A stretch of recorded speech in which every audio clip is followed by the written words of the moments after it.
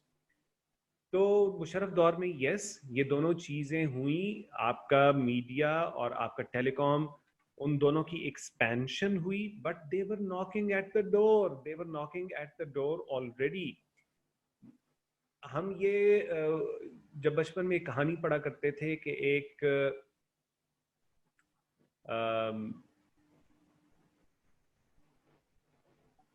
باپ نے کہا کہ مجھے بتاؤ, اپنے بیٹوں کو کہا کہ کوئی نیکی کا کام, تو ایک بیٹا آیا, اس نے بتایا کہ اس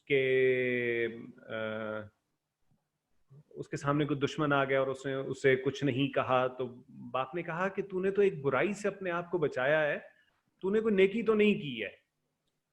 تو اگر ہم دیکھیں تو what they did was it was something inevitable on the cards, اور had these things happened during a democratic dispensation, یہی میڈیا ریولوشن, یہی I T tele com revolution, اگر یہ ڈیموکریٹک ڈسپنسیشن میں ہوتا تو وہ آج بھی ایف آئی اے اور نیب کے دھکے کھا رہے ہوتے, کہ جنہوں نے لائسنسز دیے ٹیلینور کو, جنہوں نے لائسنسز دیے اتصالات کو, اور جنہوں نے اے آر وائی اور جیو اور ان سب کو جو لائسنسز دیے تھے, وہ آج بھی دھکے کھا رہے ہوتے, اور انہیں نیب بتا رہی ہوتی کہ کس طرح اس میں فلاں منسٹر کے بارے میں ہمیں شک ہے, اور 25-30 سال اس میں آرام سے گزر جاتے کہ فلاں منسٹر کے بارے میں ہمیں شک ہے کہ 5 پیسے اس کی جیب میں بھی جا رہے ہوں گے. What they did was filled with questionable areas, جہاں پہ جن کے اوپر کوشچن مارکس تھے, اور اس کی وجہ سے did our yes it did create employment in our economy. جو ٹیلی کام کمپنیز ہیں ان میں بھی اور میڈیا میں بھی امپلائمنٹ ضرور کریٹ ہوئی. بند کراؤ, بند چل رہا ہے دیکھ. تو اس کے بجائے آپ جو گورنمنٹ سیکٹر, جو پولیٹیکل ڈسپنسیشن, سویلین رول کی اچیومنٹس ہیں, کبھی آپ ہمیں ان پر بھی کچھ بتائیں کہ کبھی انہوں نے کچھ کیا یا نہیں کیا. اس میں بھی جو آپ نے بتائی ہیں اس میں سے بھی میں نے ایک کا تو کہہ دیا کہ the credit goes to the کاف لیگ, پرویز الہی, چودھری برادران, ان کو کریڈٹ زیادہ جاتا تھا, اور وہ بھی کوئی ایسا کریٹو کام نہیں تھا جو اس سے پہلے نہیں ہوا تھا. اور یہ تو وہ کریڈٹ ہے جو مشرف نے خود بھی آج تک لینے کی کوشش نہیں کی. وہ تو ہمیشہ یہ کہتا ہے کہ میری اکانومی اتنی اچھی تھی کہ اس میں ہماری when I came to power in 99 تب اتنی گاڑیاں ہوا کرتی تھی روڈز پہ پر کلومیٹر, اور جب I left in 2007-8 تو تب اتنی گاڑیاں تھی, یعنی اتنی گاڑیاں میں نے بڑھا دی on the roads. So this is what he had, this is how unimaginative these people are, this is what he have in mind to boast of as an economic achievement. How come would it be considered an economic achievement کہ اتنی گاڑیوں سے بڑھا دی؟ سو